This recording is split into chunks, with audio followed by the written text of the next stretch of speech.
Hello friends. ये lecture 3 चल रहा है और आगे के लेक्चर 1 एंड 2 हम लोगों ने अपलोड कर दिए हैं इस चैप्टर पे। तो डायरेक्ट चलते हैं टॉपिक पे।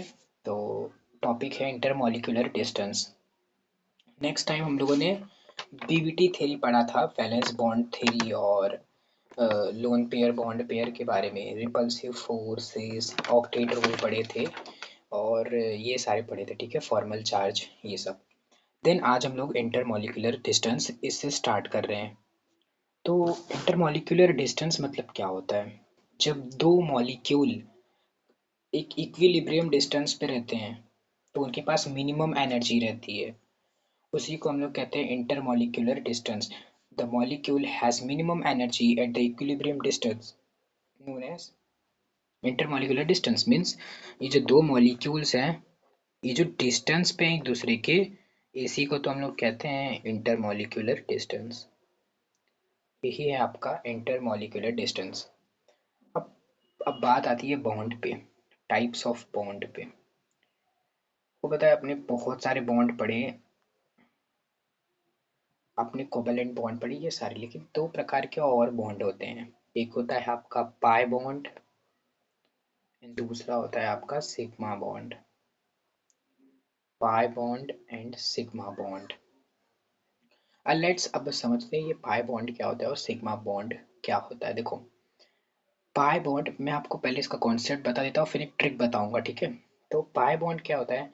अगर दो atomic orbitals along x axis overlap कर रहे हैं तो सिग्मा बॉन्ड फॉर्म्ड होगा। सिग्मा, पहले सिग्मा का सुन लो। सिग्मा बॉन्ड जब एक्स एक्सिस से दो दो ऑर्बिटल्स दो ऑर्बिटल टू ऑर्बिटल्स, ओके, ये दो हटा देता हूँ, थोड़ा बेकार लग रहा है। टू ऑर्बिटल जब एक्स एक्सिस से ओवरलैप करते हैं तो सिग्मा बॉन्ड फॉर्म्ड होता है। तो सिग्मा बॉन्ड फॉर्म्ड होता है जब एक्स एक्सिस से, और वही जब वाई एक्सिस से ओवरलैप करते हैं तो वाई एक्सिस से ओवरलैप करते हैं, यानी हॉरिजॉन्टली नहीं, वर्टिकली, ठीक है। और जब वाई एक्सिस से ओवरलैप करते हैं तो पाई बॉन्ड बनता है। वाई एक्सिस से ओवरलैप करते हैं तो पाई बॉन्ड बनता है। ये समझ में आ गया होगा आपका टाइप्स ऑफ बॉन्ड। में अभी एनिमेशन मतलब थोड़ा यहाँ पे ड्रॉ करके दिखाता हूँ।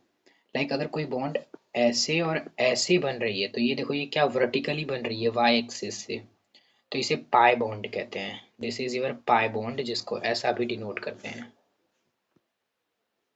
पाई।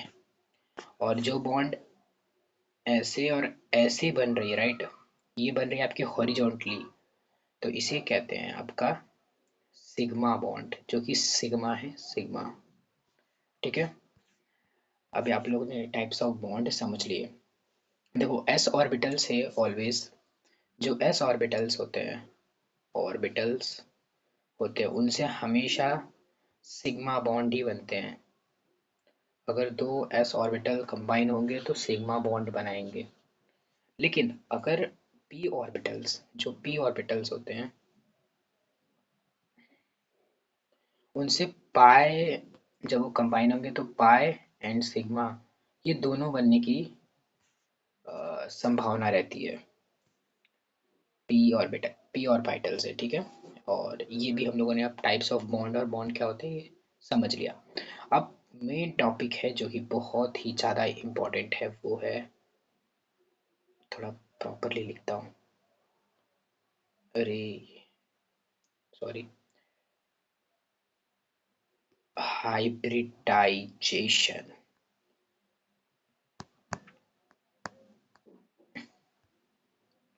हाइब्रिडाइजेशन, देखो, हाइब्रिडाइजेशन का मतलब क्या होता है? इसका मतलब बहुत ही छोटा सा है। मैं खुद आपके लिए इसका डेफिनेशन बनाया, एकदम छोटा सा डेफिनेशन है, with the help of chat GPT, okay. तो इसका डेफिनेशन क्या है, मैं लिख के दूँ क्या ही बोलता हूँ? मैं बोलता हूँ, हाँ। सबसे पहले मैं इसका मतलब समझा देता हूँ। जब दो ऑर्बिटल्स जिनके पास लेस एनर्जी है कंबाइन करते हैं और एक नया ऑर्बिटल फॉर्म करते हैं, ठीक है, जब दो ऑर्बिटल जिनके पास क्या हो, लेस एनर्जी हो वो कंबाइन करते हैं और एक नया ऑर्बिटल फॉर्म करते हैं। उसी की तरह जैसे अगर आपने बायोलॉजी लिया होगा तो आपको समझ में आएगा, जब दो gamete, male gamete and female gametes आते हैं तो जाइगोट फॉर्म होता है, राइट। तो जाइगोट फॉर्म होता है, ये आपने 10th में भी पढ़ा होगा, अगर आपने नहीं लिया तो भी आपको समझ में आएगा, राइट, आपने 10th में पढ़ा है। तो जब जैसे दो चीज़ मिलने से एक चीज़ बन रही है, उसी तरह यहाँ पे भी है। जब दो ऑर्बिटल्स, बस इसमें इतना फर्क है कि ये सब गैमेट्स थे और ये ऑर्बिटल्स है, ऑर्बिटल्स। जब दो ऑर्बिटल्स मिलते हैं तो लेस एनर्जी, अगर उनके पास इनके बिटवीन लेस एनर्जी है तो क्या होगा, एक नया ऑर्बिटल फॉर्म्ड होगा। और वो जो नया ऑर्बिटल फॉर्म्ड होगा, तो ये जो पूरी जो प्रोसेस है नए ऑर्बिटल फॉर्म्ड होने की, दो ऑर्बिटल से, इस प्रोसेस को ही तो बेटा हाइब्रिडाइजेशन कहते हैं। Hybridization, hybridization, okay. अब इसका डेफिनेशन क्या होता है सुनो, वापस में इधर ही आ गया। The orbitals which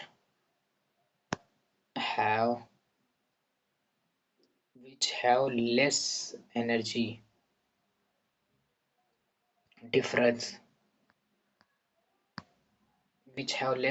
difference, combine with each other,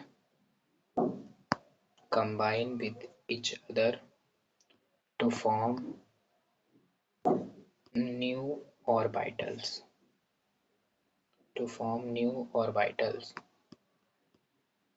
This process is called hybridization। देखो मैं लिखवा के इसलिए नहीं करता हूँ क्योंकि इसमें वीडियो लॉन्ग हो जाती है, इसलिए मैं इसको डिक्टेट करता हूँ। जैसे आप खुद से लिखोगे तो आपकी स्पेलिंग भी सही होगी, सब प्रैक्टिस भी हो जाएगा और समझ में तो आता ही है, right. The orbitals which have less energy difference combine with each other to form new orbital, this process is called आपका hybridization। समझा आप लोगों ने। अभी देखो, अगर अभी हम लोग स्ट्रक्चर के बारे में बात करने वाले, राइट। अगर sp स्ट्रक्चर है तो इसका मतलब जो नंबर ऑफ बॉन्ड पेयर और लोन पेयर है, वो नंबर ऑफ बॉन्ड पेयर कितना होता है, 2 होता है, लोन पेयर 0 होता है। और अगर sp2 हाइब्रिडाइजेशन है, यानी कि नंबर ऑफ बॉन्ड पेयर 3 होता है और लोन पेयर 0 होता है। और sp3 हाइब्रिडाइजेशन, sp2 था सॉरी, sp3 हाइब्रिडाइजेशन होगा तो जो नंबर ऑफ बॉन्ड पेयर है वो क्या होगा, वो होगा 2 और लोन पेयर होगा 1, याद रखना, ओके। टोटल 3 होता है लमसम। और अगर बॉन्ड पेयर नंबर, अगर sp3 हम लोगों ने पढ़ लिया, राइट। मैंने कुछ तो गलत किया अभी अभी, राइट, कुछ तो गलत किया। sp3 हाइब्रिडाइजेशन होगा तो ये नहीं आएगा, याद रखना। sp3 हाइब्रिडाइजेशन होगा, रुको मैं आपको एक अप्रोक्सीमेट रियल वैल्यू देता हूँ, ये सब करने की ज़रूरत ही नहीं है, मैंने खुद नोट्स बनाए थे। अगर आपको मेरे नोट्स चाहिए यार तो कमेंट कर देना, ओके। अगर आपको नोट्स चाहिए होंगे तो sp हाइब्रिडाइजेशन है, राइट। अगर sp हाइब्रिडाइजेशन है तो 2 बॉन्ड फॉर्म्ड, अगर 2 बॉन्ड पेयर हैं तो sp3 हाइब्रिडाइजेशन होगा। अगर 3 बॉन्ड पेयर हैं तो sp2 हाइब्रिडाइजेशन होगा। अगर 4 बॉन्ड पेयर है, राइट, अगर 4 बॉन्ड पेयर है तो sp3 हाइब्रिडाइजेशन होगा।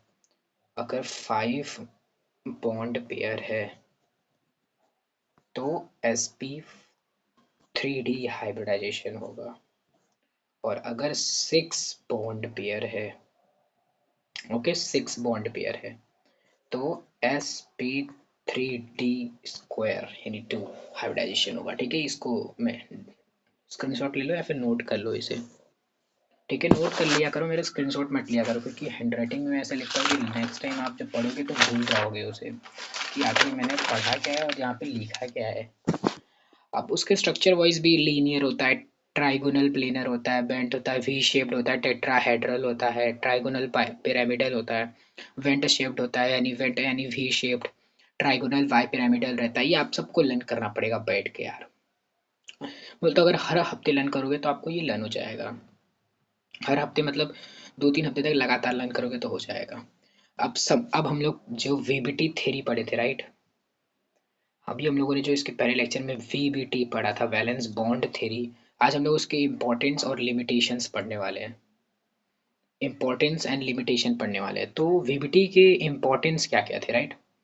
इम्पोर्टेंस क्या थी वीबीटी के? जो वैलेंस बॉन्ड थ्योरी है उसने 5 न्यू कॉन्सेप्ट दिए थे केमिकल बॉन्डिंग में, केमिकल बॉन्डिंग के हिस्ट्री में, राइट? उसने दिए थे delocalisations of electrons over the two nuclei. दो न्यूक्लियस के दो न्यूक्लियस के आजू बाजू इलेक्ट्रॉन्स जो घूमते हैं वो डीलोकलाइज होते हैं, राइट? और शील्डिंग इफेक्ट आता है इलेक्ट्रॉन्स में, ये सब वीबीटी ने बताया था। कोवेलेंट कैरेक्टर होता है, कोवेलेंट कैरेक्टर ऑफ बॉन्ड, ठीक है?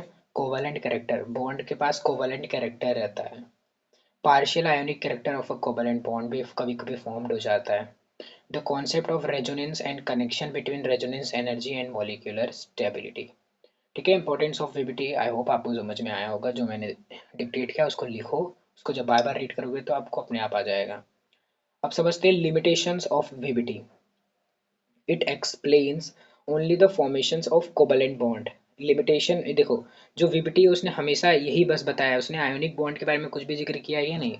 उसने बस एक ही चीज बताया है कि कोवेलेंट बॉन्ड कैसे फॉर्म्ड होता है। It offers now it offers no explanation for the formations of a coordinate covalent bond. इसमें कोऑर्डिनेट कोवेलेंट बॉन्ड के फॉर्मेशंस के बारे में कुछ भी नहीं एक्सप्लेन किया है। अच्छा, अब आप लोग कंफ्यूज हो गए कि यार अब ये कोऑर्डिनेट कोवेलेंट बॉन्ड क्या होता है, अभी कितने कोवेलेंट बॉन्ड होते हैं? तो देखो, कोऑर्डिनेट जो कोवेलेंट बॉन्ड होता है ना, वो उसका डेफिनेशन में दे रहा हूँ, सीधा लिखो। One atom donates a lone pair of electrons to another. एक एटम अगर दूसरे एटम को लोन पेयर ऑफ अपने जो लोन पेयर है वो दे रहा है, इलेक्ट्रॉन्स की जो लोन पेयर है उसके पास वो डोनेट कर रहा है, तो that is covalent, coordinate covalent bond form कर रहा है। This theory fails to explain paramagnetism of oxygen molecule, okay? Oxygen molecule के पैरामैग्नेटिज्म के बारे में ये नहीं बता पाया था। अभी पैरामैग्नेटिक और लाइकली डायमैग्नेटिक, ये सब क्या होता है? ये भी एक बहुत बड़ी कॉन्सेप्ट नहीं है, ये छोटे से कॉन्सेप्ट है। पैरामैग्नेटिक एंड डायमैग्नेटिक क्या होता है? देखो, जो अगर मैग्नेट से जो अट्रैक्ट होता है, ठीक है, जो मॉलिक्यूल्स मैग्नेटिक फील्ड से अट्रैक्ट होता है वो पैरामैग्नेटिक होता है। जो मॉलिक्यूल्स मैग्नेटिक फील्ड से रिपल करता है वो डायमैग्नेटिक होता है, ओके? पैरामैग्नेटिक एंड डायमैग्नेटिक समझा। रिपल यानी डायमैग्नेटिक एंड अट्रैक्ट यानी पैरामैग्नेटिक। किससे? इलेक्ट्रिक फील्ड से।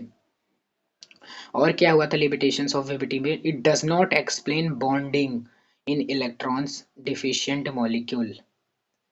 इसने कभी भी बॉन्डिंग के बारे में भी नहीं एक्सप्लेन किया जो डिफिशिएंट मॉलिक्यूल्स रहते हैं, लाइक B2H6 के बारे में, Sc6H6 के, मतलब ये सब के बारे में नहीं एक्सप्लेन कर पाई ये थ्योरी आपकी।